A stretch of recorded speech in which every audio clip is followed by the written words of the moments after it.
when it comes to water testing, we basically test for things like turbidity, dissolved oxygen, conductivity, and pH.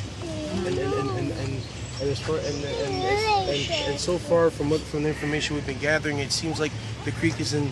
It's not in like extremely dangerous health, but it's just not in a good state for like wildlife to exist. Wow. See, that pollution is so bad here that the wildlife can't even live off the water. Isn't that bad? Yeah.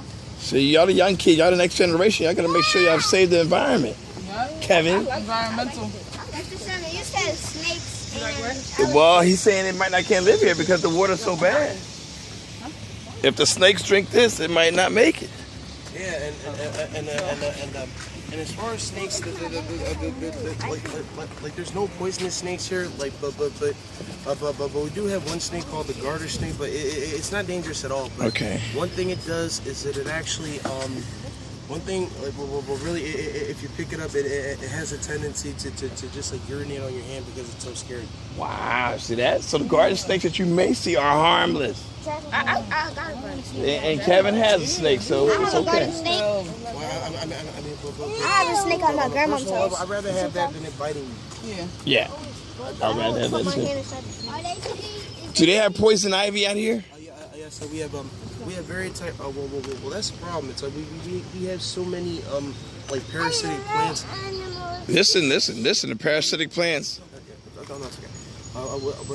that's the thing though. We have so many like invasives, and that's a key word that you have to remember if you choose to become a docent here. Invasive means it's like an animal or plant that doesn't belong here. And so what it does, like, it takes up like all of like the native species, and it just steals energy from it, and it just smothers everything in its path. Wow. Strangles it. And right here, this is an example of an invasive. See, sometimes I don't mean to touch on plants. These plants have defense mechanisms. Yes, and this is a Japanese knotweed. Wow, Japanese mountain. Oh, it's not supposed to be out here. No, it's not. Really because people from other countries bring it here because it causes so much devastation in their country, and they figure by bringing it here, it'll prevent their country from having the same dilemma. But they don't take into account. So what does this do? This plant is actually a weed, and it's a parasite, and so really It kills the plants around it. Yes, it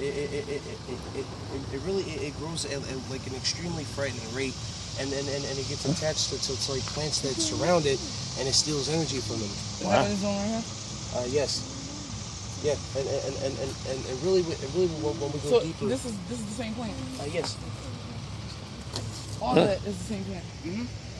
So why didn't you? So you can't take it out? Yeah, well, that's the thing, though. I mean, and it really, I even talked to him about that. I said, why don't we get some teams going and actually knock this out? Yeah, bro. Cut them down. What is that? Yeah. I understand that. What is that? Yeah. What? Get them out. Because obviously It's a tree. Oh, those are locusts. Yes. Yeah. I'm not gonna get you then. So right here I'm too. recording now. So right here, this is actually the sunflower trail. This is what we call it here. Really, because like there's like an abundance of like sunflower here. Sunflower trail. See them yellow? Supposed to be sunflowers out here? Yeah. But as you can see now, It's a bunch of them. Yeah, but most of them got knocked out because apparently some city contractors came and they sprayed pesticide on everything, and it knocked out most of the species of insects, but it also knocked